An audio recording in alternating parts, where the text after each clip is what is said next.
നമസ്കാരം. കുരുക്ഷേത്രത്തിൽ ലക്ഷക്കണക്കിന് ധനം ദാനം ചെയ്താലും, ഗംഗയിൽ 2000 പ്രാവശ്യം നീരാടിയാലും, നർമ്മദാ നദിക്കരയിൽ പല 100 വർഷങ്ങൾ തപസ് ചെയ്താലും, കാശിയിൽ പല 1000 വർഷങ്ങൾ വസിച്ചാലും എത്ര പുണ്യം ലഭിക്കുമോ അത്ര തന്നെ പുണ്യം മല്ലികാർജുന സ്വാമിയെ ദർശിച്ചാൽ ലഭിക്കുമെന്ന് സ്കന്ദപുരാണത്തിൽ പരാമർശിക്കുന്നതും, പുനർജന്മമില്ലാത്ത ഈ മോക്ഷക്ഷേത്രത്തിന് തുല്യമായത് ഭൂമിയിൽ വേറെവിടെയും ഇല്ല എന്ന് സ്ഥലപുരാണത്തിൽ പരാമർശിക്കുന്ന ശ്രീശൈലം ശിവക്ഷേത്രത്തെക്കുറിച്ച് മനസ്സിലാക്കാം.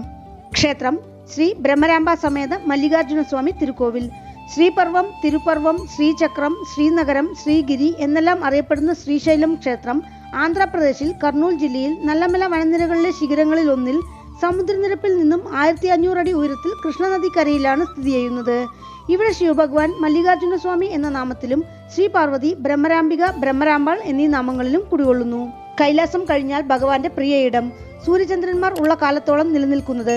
ശ്രീ പരമേശ്വരൻ നന്ദിദേവനെ തന്റെ ഋഷഭവാഹനമായി ഏറ്റെടുത്ത സ്ഥലം. ശ്രീ പരമേശ്വരന്റെ 12 ജ്യോതിർലിംഗ സ്ഥലങ്ങളിൽ രണ്ടാമത്തേത്, 18 അമ്മൻ ശക്തി പീഠങ്ങളിൽ ആദ്യത്തേത്, 51 അമ്മൻ ശക്തി പീഠങ്ങളിൽ ഇത് ശൈലപീഠം, ദേവിയുടെ കഴുത്തുഭാഗം വീണ സ്ഥലം. ദേവാരം പാടലിൽ ഉൾപ്പെട്ടിട്ടുള്ള 274 ശിവസ്ഥലങ്ങളിൽ 268ാമത്തേത്, വടനാട്ട് പാടൽപ്പെട്ട സ്ഥലങ്ങളിൽ ആദ്യത്തേത്. ദേവാരം പാടലിൽ ഉൾപ്പെട്ടിട്ടുള്ള ക്ഷേത്രങ്ങളിൽ ആന്ധ്രയിലുള്ള ഒരേ സ്ഥലം. ദേവാരം പാടൽപ്പെട്ട 3 ജ്യോതിർലിംഗ സ്ഥലങ്ങളിൽ 1, മറ്റു 2 രാമേശ്വരം, തിരുക്കേദാരം. 63 നായന്മാരിൽ അപ്പർ, സമ്പന്തർ, സുന്ദരർ പതികം പാടിയ സ്ഥലം. രാമേശ്വരം പോലെ അമ്മൻ ശക്തി പീഠവും ജ്യോതിർലിംഗ സ്ഥലവും ഒരേയിടത്തുള്ള ക്ഷേത്രം. നന്ദിദേവൻ തന്നെ ഭഗവാനെ മലയായി താങ്ങുന്ന സ്ഥലം. വിനായകർ സിദ്ധിബുദ്ധികളെ വിവാഹം ചെയ്ത സ്ഥലം. എന്നിങ്ങനെ പറഞ്ഞാലും തീരാത്തത്ര മഹിമകളും ഐതിഹ്യങ്ങളുമുള്ള ശ്രീശൈലത്തെപ്പറ്റി സ്കന്ദപുരാണത്തിലുള്ള ശ്രീശൈലകാന്ഡം, മഹാഭാരത വനപർവം, പത്മപുരാണ ഉത്തരകാന്ഡം, മാർക്കണ്ഡേയ പുരാണം, ശിവപുരാണം രുദ്രസംഹിത, ഭാഗവതം 10ാം സ്കന്ധം, ആദിത്യപുരാണ സൂതസംഹിത, രസരത്നാകര രസായനകാന്ഡം, മാലതി മാധവം, ബാണഭട്ടരുടെ കാദംബരി എന്നിങ്ങനെ പല പുസ്തകങ്ങളിൽ വിശദമായി പരാമർശിക്കുന്നുണ്ട്. അർജുനവൃക്ഷം, അതായത് മരുതമരം സ്ഥലവൃക്ഷമായിട്ടുള്ള പ്രധാനപ്പെട്ട 3 ക്ഷേത്രങ്ങളാണ് മല്ലികാർജുനമെന്ന ശ്രീശൈലവും, ഗൂഢാർജുനമെന്ന തിരുനെൽവേലിക്കടുത്തുള്ള തിരുപ്പുടമരുതൂരും, മധ്യാർജുനമെന്ന കുംഭകോണത്തിനരികിലുള്ള തിരുവിടമരുതൂരും. മല്ലികപ്പൂച്ചെടികളും മരുതമരങ്ങളും നിറഞ്ഞു കാണപ്പെട്ടതിനാൽ ഈ പ്രദേശം മല്ലികാർജുനം എന്നറിയപ്പെട്ടു. ശ്രീശൈലം ഭക്തി, മുക്തി, ജ്ഞാനം എന്നിവയ്ക്ക് പുകഴ്പെറ്റത്.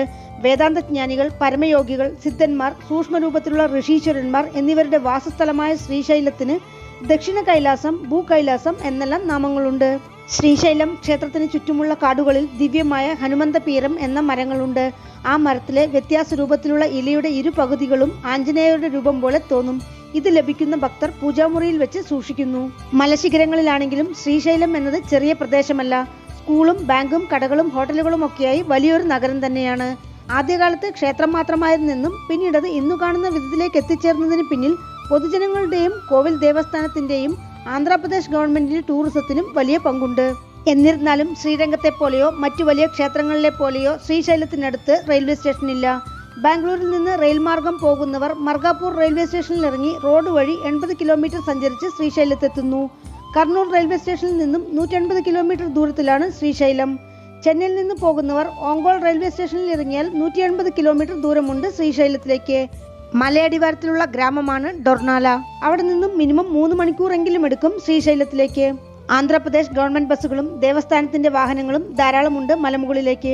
നിബിഡ വനങ്ങൾക്കിടയിലൂടെയുള്ള യാത്രയായതിനാലും മൃഗങ്ങൾ വിഹരിക്കുന്നതിനാലും സ്വകാര്യ വാഹനങ്ങൾക്ക് രാത്രി 8 മണിക്ക് ശേഷം രാവിലെ 6 മണി വരെ യാത്ര ചെയ്യാൻ അനുമതിയില്ല. നല്ലമല കാട്ടുവഴിയിലൂടെ പദയാത്രയായും ഭക്തർ ശ്രീശൈലം ക്ഷേത്രത്തിലേക്ക് വരാറുണ്ട്. മഹാശിവരാത്രിക്കും യുഗാദി ഉത്സവത്തിനും 2 പ്രാവശ്യം മാത്രമാണ് ഭക്തർക്ക് ഈ കാട്ടുവഴി തുറന്നു കൊടുക്കാറുള്ളത്. ഈ വലിയ മലയിൽ 8 മലകളും 9 നന്ദികളും ഉണ്ട്. വൈഡൂര്യ ശിഖരം, പരവാളി ശിഖരം, റൗബ്യ ശിഖരം, മാണിക്യ ശിഖരം, മർദ്ദക ശിഖരം, ബ്രഹ്മശിഖരം, വജ്രശിഖരം എന്നിവയും ബ്രഹ്മനന്ദി, നാഗനന്ദി, വിനായകനന്ദി, ഗരുഡനന്ദി, ശിവനന്ദി, മഹാനന്ദി, വിഷ്ണുനന്ദി, സോമനന്ദി എന്നിങ്ങനെയുള്ള നന്ദികളുമുണ്ട്.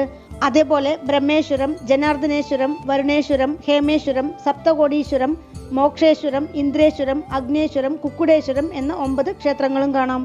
ഭക്തർക്ക് താമസിക്കാനായി പാതാളേശ്വര സദൻ, ശിവസദൻ, ചണ്ഡേശ്വര സദനം, ഗംഗാസദനം, ഗൗരി സദനം എന്നിങ്ങനെയുള്ള ലോഡ്ജുകളും, നന്ദീശ്വര ഡോർമെറ്ററി, ശ്രീശൈലം ഡോർമെറ്ററി എന്നിങ്ങനെ കുറഞ്ഞ ചെലവിലും അല്ലാതെയും ആന്ധ്രാപ്രദേശ് ഗവൺമെന്റിന്റെ വക ഹോട്ടൽ സൗകര്യങ്ങളുമുണ്ട്. പുരാണപ്രകാരം ശിലധർ എന്ന മഹർഷി പുത്രഭാഗ്യത്തിനായി 1000 വർഷം ഇവിടെ ശിവഭഗവാനെ തപസ് ചെയ്തതിനാൽ ഈ പ്രദേശം ശിലാദമുനിമല എന്നും പിന്നീട് ശ്രീശൈലം എന്നും അറിയപ്പെട്ടു. അദ്ദേഹത്തിന്റെ പുത്രന്മാരായ ശൈലാദി എന്ന നന്ദിയും പർവ്വതനും ഇവിടെ ഭഗവാനെ തപസ് ചെയ്ത് പർവ്വതൻ പർവ്വതമലയായി മാറി. അതിൽ ഋഷഭവാഹനായി നന്ദി ശ്രീപരമേശ്വരനെ ചുമക്കാനുള്ള വരം വാങ്ങിച്ചു. നന്ദിയുടെ അനുമതിയില്ലാതെ തന്നെ ആർക്കും കാണാൻ സാധിക്കില്ല എന്ന് ഭഗവാൻ ഉത്തരവ് പുറപ്പെടുവിച്ച സ്ഥലമാണ് ശ്രീശൈലം. ലക്ഷ്മി ദേവി ഇവിടെ ശിവലിംഗം പ്രതിഷ്ഠിച്ച് പ്രാർത്ഥിച്ചതിനാൽ ശ്രീഗിരി, ആദിശങ്കരാചാര്യർ ഇവിടെ ശ്രീചക്രം പ്രതിഷ്ഠിച്ച് പ്രാർത്ഥിച്ചതിനാൽ ശ്രീനഗരം എന്നെല്ലാം ഇവിടം അറിയപ്പെട്ടു. നന്ദിദേവൻ തപസ്സനുഷ്ഠിച്ച നന്ദിയാൽ എന്ന പ്രദേശം ശ്രീശൈലത്തിൽ നിന്ന് 160 കിലോമീറ്റർ ദൂരത്തിലാണ്. മറ്റൊരു വൈഷ്ണവ ദിവ്യദേശമായ നവനരസിംഹ ക്ഷേത്രങ്ങളും ഹിരണ്യകശിപിന്റെ രാജധാനിയും ഉണ്ടായിരുന്ന അഹോബിലത്തേക്ക് ഇവിടെ നിന്ന് 225 കിലോമീറ്റർ ദൂരമുണ്ട്. നന്ദിദേവന്റെ അവതാര സ്ഥലവും ശ്രീപരമേശ്വരൻ നന്ദിദേവനെ മകനായി ഏറ്റെടുത്ത് പട്ടാഭിഷേകവും വിവാഹവും നടത്തിവെച്ച തിരുവയ്യാർ ക്ഷേത്രത്തെക്കുറിച്ചും ഒരു വീഡിയോ ചെയ്തിട്ടുണ്ട്. ശ്രീശൈലം ക്ഷേത്രത്തെക്കുറിച്ചുള്ള ഐതിഹ്യങ്ങൾ ഇങ്ങനെയാണ്. ഒരു നാൾ ചന്ദ്രവംശത്തിലെ രാജാവിന്റെ മകൾ തീവ്ര ശിവഭക്തിയായ ചന്ദ്രാവതി എന്ന രാജകുമാരി ധ്യാനത്തിനായി കാട്ടിലെത്തി കദളിവനം തെരഞ്ഞെടുത്തു. ഒരു നാൾ അവൾ ഒരു അതിശയിപ്പിക്കുന്ന കാഴ്ച കണ്ടു. ഒരു പശു വില്ലുമരത്തിന് കീഴിൽ നിന്ന് പാൽ ചുരുത്തിക്കൊണ്ടിരിക്കുന്നു. ദിനവും ഇത് ദർശിച്ച രാജകുമാരി ആ ഭാഗം കുഴിച്ചു നോക്കിയപ്പോൾ സൂര്യകോടി പ്രഭ വീശുന്ന ഒരു ശിവലിംഗം കണ്ടു. ചന്ദ്രാവതി മല്ലികപ്പൂകൾ കൊണ്ട് ശിവലിംഗത്തിന് അർച്ചന ചെയ്തു. ഒരു വലിയ ശിവാലയം നിർമ്മിച്ച് ശിവലിംഗം പ്രതിഷ്ഠിച്ചു പൂജിച്ചു. ആദിശങ്കരർ ഈ ശിവാലയം ദർശിച്ച് സന്തോഷിച്ചു.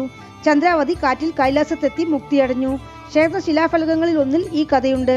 മല്ലികപ്പൂ കൊണ്ട് രാജകുമാരി ഭഗവാന് അർച്ചന ചെയ്തതിനാൽ ഭഗവാന് മല്ലികാർജുന സ്വാമി എന്ന നാമം വന്നു. പഞ്ചപാണ്ഡവന്മാർ കൗരവരെ ജയിക്കാൻ ഈ മലയിൽ തപസ് ചെയ്തിരുന്നു.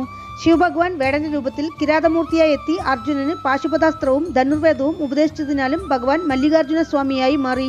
പഞ്ചപാണ്ഡവന്മാർ വന്ന് താമസിച്ചതായി പറയപ്പെടുന്ന മഠം ഇന്നും ഇവിടെയുണ്ട്. മലപ്പാറയിൽ ഒരിടത്ത് ഭീമന്റെ പാദങ്ങൾ ചെതുക്കപ്പെട്ടിരിക്കുന്നു.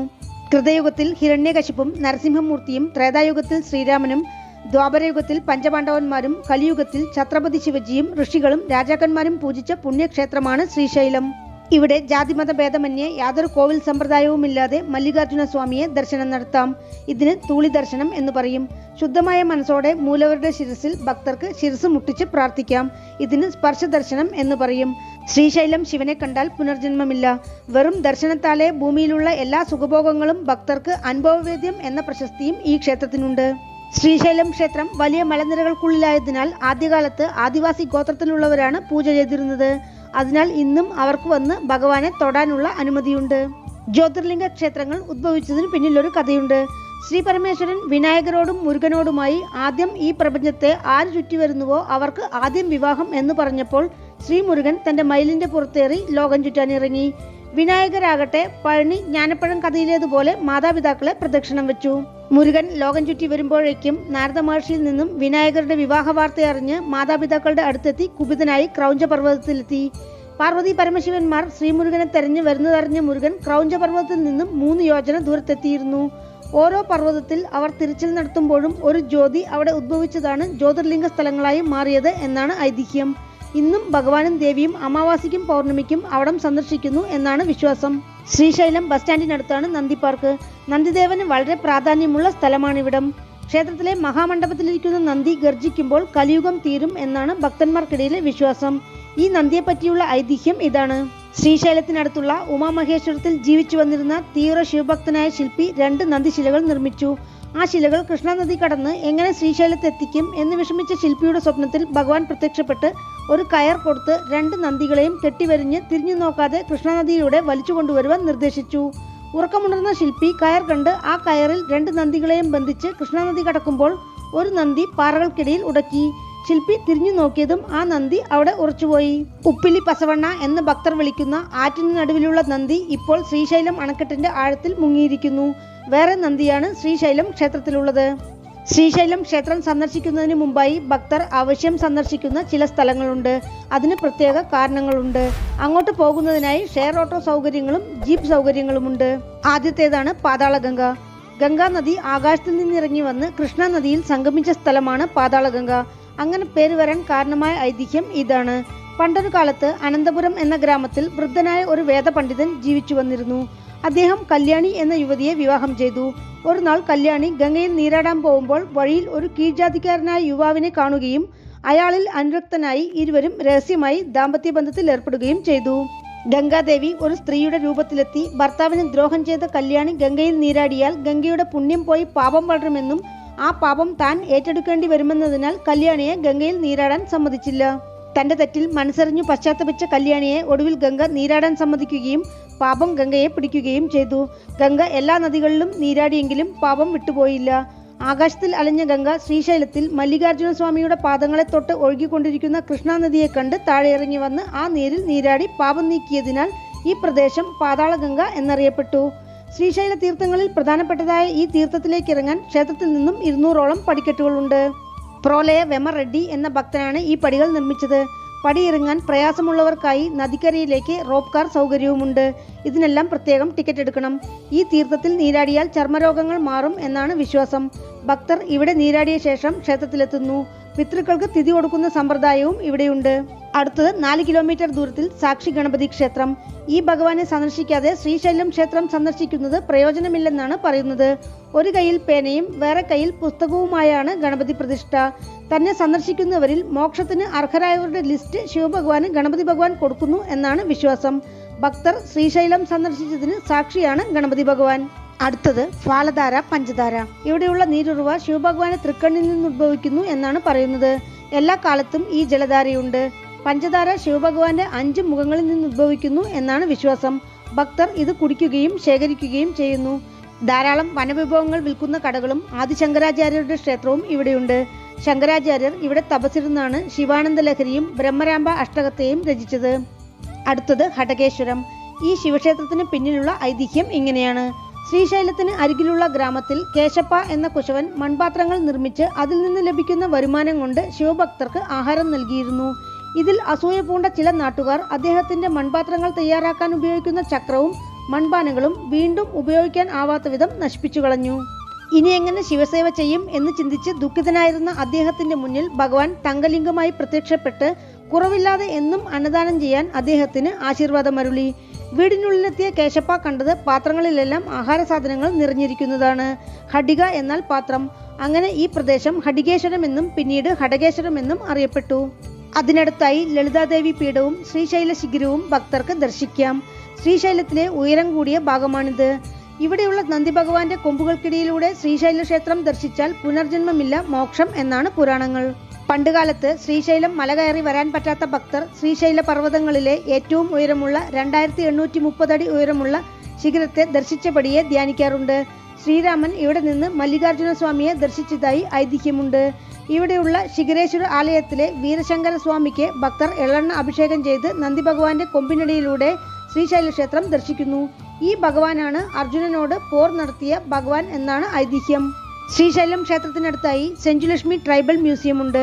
ഇതിന് പിന്നിലൊരു കഥയുണ്ട്. മുമ്പുകാലത്ത് കൊടുങ്കാടായിരുന്ന ഈ പ്രദേശത്ത് സെഞ്ചുവ ഗോത്രക്കാർ വസിച്ചു വന്നിരുന്നു. വേടന്മാരുടെ രാജാവിന്റെ മകളായ സെഞ്ചുലക്ഷ്മി തീവ്ര ശിവഭക്തയായിരുന്നു. അവൾ പരമശിവനെ ഭർത്താവായി വരിക്കണമെന്നാഗ്രഹിച്ച് തീവ്ര തപസ്സിലേർപ്പെട്ടു. അങ്ങനെയിരിക്കെ ശ്രീ പരമേശ്വരൻ അവൾക്ക് ദർശനം കൊടുത്ത് ഒരു വണ്ടിനെ കാണിച്ച് ഈ വണ്ട് എവിടെയിരിക്കുന്നുവോ അവിടെ വെച്ച് വിവാഹം ചെയ്തു കൊള്ളാമെന്ന് വാക്കുകൊടുത്തു. വണ്ട് പറന്ന് ശ്രീശൈലം മല ഉച്ചിയിലുള്ള ഒരു മല്ലികപ്പൂവിൽ ഇരുന്നു. സെഞ്ചുലക്ഷ്മി അവിടെ എത്തി ഉഗ്ര തപസ്സിലേർപ്പെട്ടപ്പോൾ ശിവഭഗവാൻ ഒരു വൃദ്ധന്റെ രൂപത്തിലെത്തി അവളെ വിവാഹം ചെയ്തു. ഭഗവാന് വിരുന്നൊരുക്കിയപ്പോൾ ഗോത്രവർഗക്കാരായതിനാൽ അവർ മാംസം ഉൾപ്പെടുത്തിയതിൽ കോപിച്ച് ശിവഭഗവാൻ അവിടെ നിന്ന് കൈലാസത്തിലേക്ക് പോയി. സെഞ്ചുലക്ഷ്മി സെഞ്ചു മല്ലയ്യ, സെഞ്ചു മല്ലണ്ണ എന്നെല്ലാം പല പ്രാവശ്യം വിളിച്ചിട്ടും ശിവഭഗവാൻ വരാഞ്ഞതിനാൽ കോപത്തോടെ സെഞ്ചുലക്ഷ്മി ശിവനെ ഒരു കല്ലായി മാറാൻ ശപിച്ചു. അങ്ങനെ അവിടെ ഒരു ശിവലിംഗം ഉദ്ഭവിച്ചു. ആ ശിലയെ തന്റെ ഭർത്താവായി വിചാരിച്ചു പൂജിച്ചുകൊണ്ട് സെഞ്ചുലക്ഷ്മി മോക്ഷമടഞ്ഞു. ഈ ശിവലിംഗം ക്ഷേത്രപ്രകാരത്തിൽ ഉണ്ട്. ഈ ശിവലിംഗത്തിന് വ്രതമല്ലികാർജുനൻ എന്നാണ് നാമം. ഇന്നും സെഞ്ചുവ ഗോത്രക്കാർ അവരുടെ മരുമകനായി ഭാവിച്ച് ഈ ശിവലിംഗത്തിന് പൂജ ചെയ്യുന്നു. ഈ കഥ കോവിൽ പ്രകാരത്തിൽ ചെതുക്കി വെച്ചിട്ടുണ്ട്. സെഞ്ചുലക്ഷ്മിയുടെ ഓർമ്മയ്ക്കായുള്ള ഈ ട്രൈബൽ മ്യൂസിയത്തിൽ ആദിവാസി ഗോത്രക്കാരുടെ പണിയായുധങ്ങളും പുരാതന സാധനങ്ങളുമാണ്. ഈ മ്യൂസിയം വൈകുന്നേരം 7 മണി വരെ തുറന്നിരിക്കും. വേറൊന്ന് ഛത്രപതി ശിവജി മ്യൂസിയവും ധ്യാനമണ്ഡപവുമാണ്. മറാഠി മന്നൻ ശിവജി ശ്രീശൈലം മലയുടെ പച്ചപ്പ് കണ്ട് തന്നെത്താനെ മറന്ന് മല്ലികാർജുന സ്വാമിയെ ഭജിച്ച് ഈ മലയിൽ 10 നാൾ ഉപവാസം എടുത്ത് ധ്യാനിച്ചിരുന്നു. തീവ്ര ശിവഭക്തിയാൽ നാടും ജനങ്ങളെയും കുടുംബത്തെയും മറന്ന് ഇവിടെ താമസിക്കാൻ ചിന്തിച്ചിരുന്നത്രേ. പടവീരന്മാർ എന്തു ചെയ്യണമെന്നറിയാതെ പകച്ചു നിന്നു.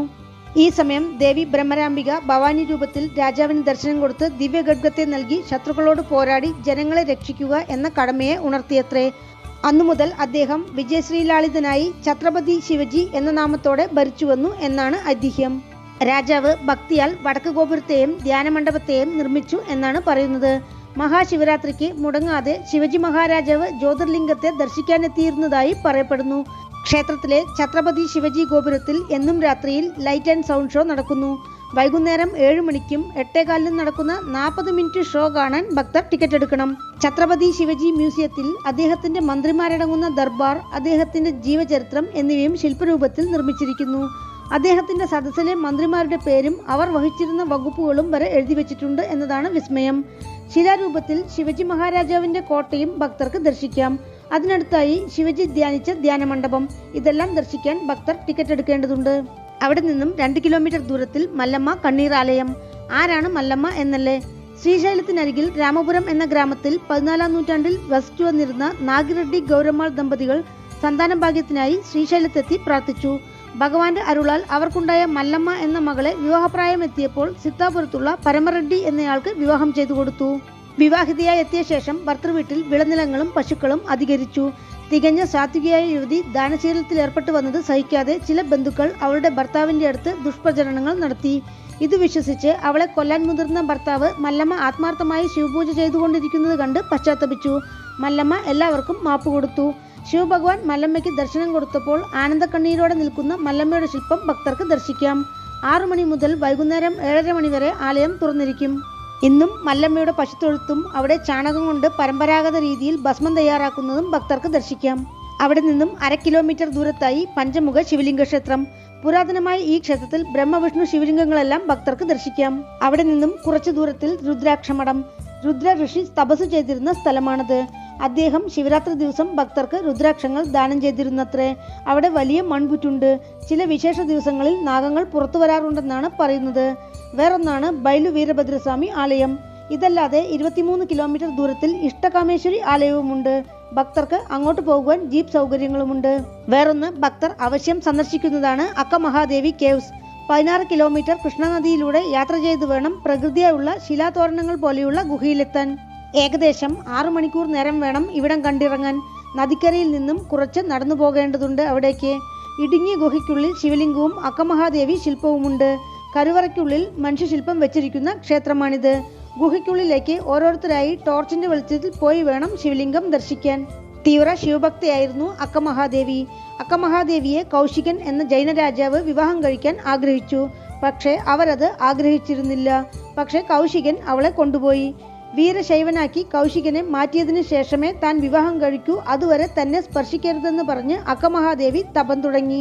ശിവപൂജയിലിരുന്ന അവളെ ഒരു നാൾ കൗശികൻ ആലിംഗനം ചെയ്യാൻ മുതിർന്നപ്പോൾ വിവസ്ത്രയായ അവൾ തന്റെ കൂന്തൽ കൊണ്ട് ശരീരം മൂടി ശിവപൂജ ചെയ്തു. രാജാവിന് അവൾ തീർത്ഥങ്കരായി തോന്നിയതിനാൽ അദ്ദേഹം മാപ്പു പറഞ്ഞു. അക്കമഹാദേവി അതിനുശേഷം തപസനുഷ്ഠിച്ച ഗുഹയാണ് അക്കമഹാദേവി കേവ്സ്. വേറൊരു പ്രധാന സ്ഥലം സിദ്ധരാമപ്പ കോലാനു.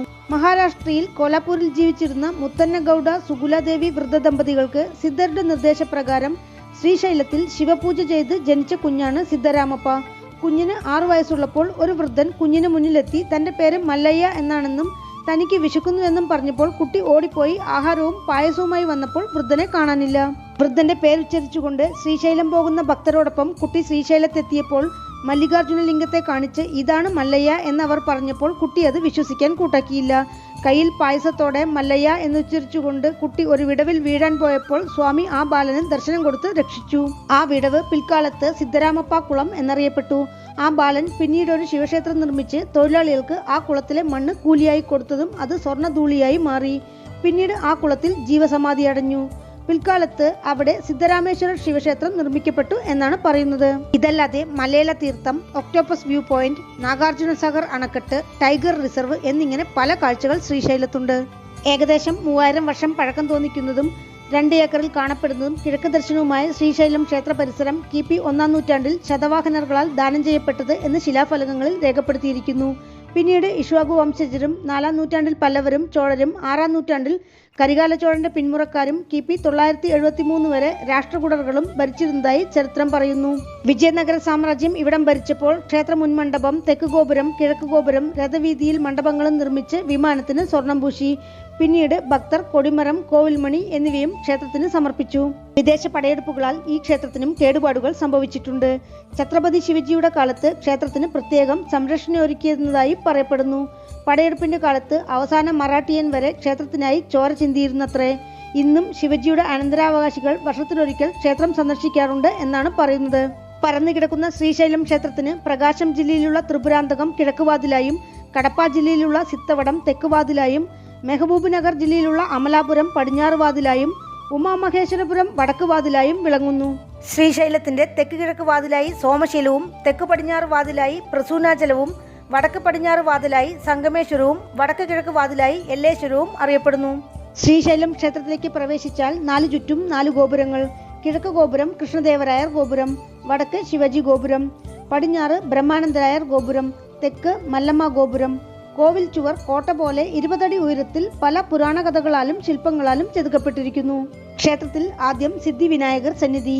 ക്ഷേത്രത്തിലെ മഹാമണ്ഡപത്തിലെ നന്ദി സനകല പസവണ്ണ നന്ദി എന്നറിയപ്പെടുന്നു. ഈ നന്ദിക്ക് എല്ലാ ദിവസവും നിവേദ്യം സമർപ്പിക്കാറില്ല. ചൊവ്വ, വെള്ളി, പ്രദോഷം, ശിവരാത്രി തുടങ്ങിയ ദിനങ്ങളിൽ കടല കുതിർത്തിയത് ഒരു മഞ്ഞൾ തുണിയിൽ പൊതിഞ്ഞ് നന്ദിയുടെ വായോട് ചേർത്ത് കെട്ടിവെക്കുന്നു. കാലാകാലങ്ങളായി നടക്കുന്ന ആചാരമാണിത്. ഈ നന്ദിയെ സന്ദർശിച്ച് പ്രാർത്ഥിച്ചാൽ ദമ്പതികൾക്ക് പുത്രഭാഗ്യം. ഉദ്യോഗം വേണ്ടവർ ദേവസ്ഥാനത്തിൽ കടല വാങ്ങിച്ചു കൊടുത്ത് നന്ദിക്ക് നിവേദ്യത്തിന് അർപ്പിക്കുന്നു. പടിഞ്ഞാറ് പ്രകാരത്തിൽ പഞ്ചപാണ്ഡവന്മാർ നിർമ്മിച്ച 6 ക്ഷേത്രങ്ങളും പളുങ്കുകല്ലിൽ തീർത്ത ഷൺമുഖർ ആലയവുമുണ്ട്. ഇതല്ലാതെ രാജരാജേശ്വരി ക്ഷേത്രം, അന്നപൂർണി ആലയം, സീതാസമേത ശ്രീരാമൻ പ്രതിഷ്ഠിച്ച സഹസ്രലിംഗം, പഞ്ചനദീശ്വരർ ആലയം, സപ്തമാതാക്കൾ. ഭഗവാൻ ശിവൻ തന്റെ ശൂലത്തെ ഊന്നി നിന്ന സ്ഥലം എന്നതിനാൽ സ്വർണം പൊതിഞ്ഞ മൂലവർ വിമാനത്തിനുമേൽ ശൂലം വെച്ചിരിക്കുന്നു. ഭഗവാൻ മല്ലികാർജുന സ്വാമി എന്ന നാമത്തിൽ സ്വർണ്ണനാഗത്തിനു കീഴെ ചെറിയ സ്വയംഭൂ ശിവലിംഗമായി കിഴക്ക് ദർശനമായി അനുഗ്രഹം ചൊരിയുന്നു. ഭഗവാനെ തൊട്ട് പ്രാർത്ഥിക്കുന്നതിനുള്ള സ്പർശ ദർശനത്തിന് പ്രത്യേകം ടിക്കറ്റ് എടുക്കണം. രാവിലെ 6 മണി, മധ്യാഹ്നം 3 മണി, വൈകുന്നേരം 6 മണി എന്നിങ്ങനെയാണ് സമയം. ക്ഷേത്രത്തിൽ അസാധാരണമായ തിരക്കായതിനാൽ ദേവസ്ഥാനം വെബ്സൈറ്റിൽ ഭക്തർ ബുക്ക് ചെയ്തു പോകുന്നതാണ് ഉത്തമം. ഭക്തരുടെ സാധനങ്ങൾ സൂക്ഷിക്കാനുള്ള ക്ലോക്ക് റൂമും സൗകര്യങ്ങളും 3 നേരം സൗജന്യ അന്നദാന സൗകര്യവും ക്ഷേത്രത്തിലുണ്ട്. ക്യൂവിൽ നിൽക്കാൻ ബുദ്ധിമുട്ടുള്ളവർക്ക് ടിക്കറ്റ് എടുത്തു പോയി ഭഗവാനെ കാണുന്നതിനും സൗകര്യങ്ങളുണ്ട്. ക്ഷേത്രത്തിന്റെ തെക്ക് പടിഞ്ഞാറ് മൂലയിലാണ് ബ്രഹ്മരാമ്പാൾ സന്നിധി. 30 പടികൾ കയറി ചെല്ലണം ക്ഷേത്രത്തിലേക്ക്. ഗർഭഗൃഹത്തിനുള്ളിൽ അഗസ്ത്യരുടെ പത്നി ലോപമുദ്രയുടെ ശിലയുണ്ട്. അമ്മൻ ശക്തി പീഠങ്ങളിൽ ഇത് ശ്രീശൈലപീഠം. ആദിശങ്കരർ പ്രതിഷ്ഠിച്ച ശ്രീചക്രം ക്ഷേത്രത്തിലുണ്ട്. ദേവി മൂലസ്ഥാനത്തിൽ 8 കരങ്ങളോടെ പട്ടുപുടവയെടുത്ത് നിൽക്കുന്ന പ്രതിഷ്ഠയാണ്. പുരാണപ്രകാരം സെഞ്ചുലക്ഷ്മി ശപിച്ച് ശിലയാക്കി മാറ്റിയ പരമശിവന്റെ ശാപം മാറ്റാൻ ശ്രീപാർവതി ഇവിടെ തപസ്സനുഷ്ഠിച്ചു. ആ സമയം പുരുഷനാലോ സ്ത്രീയാലോ ഇരുകാലികളാലോ നാൽക്കാലികളാലോ തനിക്ക് മരണം സംഭവിക്കരുതെന്ന് ബ്രഹ്മാവിൽ നിന്ന് വരം വാങ്ങിച്ച അരുണാസുരൻ ദേവന്മാരെ ഉപദ്രവിച്ചു തുടങ്ങി. ഇവിടെ എത്തി ദേവന്മാർ ശ്രീപാർവതിയെ കണ്ട് സങ്കടം പറഞ്ഞു. ശിവഭഗവാൻ ശിലയായതിനാൽ ദേവി ആ ദൗത്യം ഏറ്റെടുത്തു. ഉഗ്രവിഷമുള്ള തേനീച്ചകളെ മാലയായി അണിഞ്ഞ് ദേവി അരുണാസുരനോട് പോരിനുപോയി. തന്റെ മാല പറിച്ച് അസുരന് നേരെ എറിഞ്ഞ് അസുരനെ വധിച്ചു. ശിവഭഗവാന്റെ ശാപം മാറി. ബ്രഹ്മരാമ്പാൾ എന്നതിന് തേനീച്ചകളുടെ മാതാവ് എന്നാണ് അർത്ഥം. ഭഗവാൻ ഇവിടെ വെച്ച് ബ്രഹ്മരാംബാ ദേവിയെ വിവാഹം ചെയ്തു എന്നാണ് ഐതിഹ്യം. വീരശൈവ കാരണാഗമ വിധി പ്രകാരമുള്ള 6 കാല പൂജകളാണ് ക്ഷേത്രത്തിൽ അനുഷ്ഠിക്കുന്നത്. വിശ്വരൂപ ദർശനം, സുപ്രഭാത ദർശനം, ഏകാന്ത സേവ എന്നിങ്ങനെയാണ് പൂജകൾ. അമാവാസി, പ്രദോഷം, ഐപ്പശി അന്നാഭിഷേകം, വർഷത്തിൽ 2 പ്രാവശ്യം തിരുക്കല്യാണ മഹോത്സവം, ഉഗാദി ആഘോഷം, ശിവരാത്രി എന്നിവയാണ് ക്ഷേത്രത്തിലെ പ്രധാന ആഘോഷങ്ങൾ. ക്ഷേത്രവൃക്ഷം കദളി, മല്ലിക, മരുത്. ക്ഷേത്രതീർത്ഥം കൃഷ്ണവേണി നദി, പർവ്വതതീർത്ഥം, പാതാളഗംഗ, പാലാഴി മുതലായ പല തീർത്ഥങ്ങൾ. സാധാരണ നടക്കുന്ന പൂജകളിൽ നിന്നും വേറിട്ട് ഭക്തർക്ക് ഹോമങ്ങളും പൂജകളും ചെയ്യാൻ സൗകര്യമുണ്ട്. വ്രത മല്ലികാർജുന സ്വാമി അഭിഷേകം, ലക്ഷവില്വാർച്ചന, രുദ്രാഭിഷേകം, ശ്രീചക്രത്തിന് കുങ്കുമപൂജ, രുദ്രഹോമം, ചണ്ഡീഹോമം, കല്യാണോത്സവം, ഏകാന്ത സേവ, ഗണപതി ഹോമം, വള്ളിദേവ്യാനി സമേത സുബ്രഹ്മണ്യ സ്വാമി കല്യാണം എന്നിവ അവയിൽ ചിലതാണ്. പൂജാ സമയം രാവിലെ 5 മണി മുതൽ രാത്രി 10 മണി വരെ. സത്യയുഗത്തിനു മുമ്പ് ആദിയിൽ ഉദ്ഭവിച്ചതും ഒരുപാട് രഹസ്യങ്ങൾ ഒളിഞ്ഞുകിടക്കുന്നതുമായ ശ്രീശൈലം ദർശിക്കുന്നത് പുണ്യവാന്മാർക്ക് അതും വിധിയുണ്ടെങ്കിൽ മാത്രം സാധിക്കുന്നതാണെന്നും ഇവിടെ ഭഗവാനെ പൂക്കൾ കൊണ്ടും ശ്ലോകങ്ങൾ കൊണ്ടും അർച്ചിക്കുന്നവർ ബ്രഹ്മഹത്യാദോഷം പോലും നീങ്ങി ശിവലോകത്തിന്റെ ഭാഗമാകും എന്ന് ശ്രീപരമേശ്വരൻ പാർവതി ദേവിക്ക് വിവരിച്ചു കൊടുക്കുന്നതായി ശ്രീശൈല മാഹാത്മ്യത്തിൽ പരാമർശിച്ചിരിക്കുന്നു. ഭക്തർ ആയുസ്സിലൊരിക്കലെങ്കിലും ശ്രീശൈലം സന്ദർശിച്ച് പ്രാർത്ഥിക്കുന്നത് മോക്ഷപ്രാപ്തിക്ക് ഉത്തമം. ക്ഷേത്രത്തിലേക്ക് എത്തുവാൻ ഓങ്കോളിൽ നിന്ന് 174 കിലോമീറ്റർ, കർണൂലിൽ നിന്ന് 180 കിലോമീറ്റർ, മർഗാപൂരിൽ നിന്ന് 91 കിലോമീറ്റർ. അടുത്തുള്ള റെയിൽവേ സ്റ്റേഷൻ ഓങ്കോൾ, മർഗാപൂർ. അടുത്തുള്ള വിമാനത്താവളം ഹൈദരാബാദ്. വീണ്ടും അടുത്ത വീഡിയോയിൽ കാണാം. നന്ദി.